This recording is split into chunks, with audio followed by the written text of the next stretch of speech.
Ladies and gentlemen, hello and welcome. If it's your first time hearing about server-side rendering, you probably have two questions on your mind. First, what is server-side rendering? And second, why is it important? In order to answer the first question, let's take a look at how browser communication works. When you open a browser and navigate to a website, behind the scenes, the website address is converted into an IP address, and your browser, as the client, is sending a GET request to the server with the said IP address. The server then responds with HTML, CSS and JavaScript code that is required to assemble the website you navigated to. The browser's job then is to render the website by combining all of these resources received from the server and display it to you.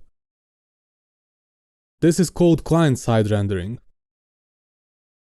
You can see how this could potentially have its drawbacks. For example, let's say you have a really slow computer. Then no matter how fast and well coded the website itself is, the browser will take longer to render the page due to the limited hardware resources. And the website will appear slow to the end user. By using server-side rendering, we can drastically improve this process.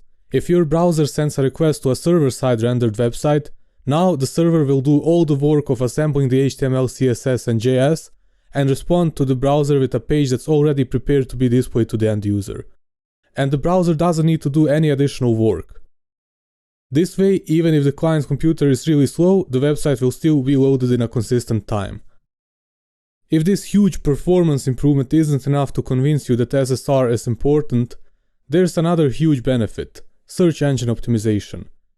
If you build a client-side rendered website that requires JavaScript to run, using something like React for example, most search engine crawlers will completely ignore your website because they don't support JS crawling yet.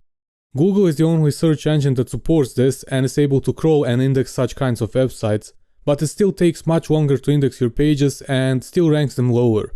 By building a server-side rendered website, browsers will be able to display it even without JavaScript enabled, meaning that regular crawlers will have no issues indexing your page. This is the reason why SSR is very popular among e-commerce, blogs and news websites.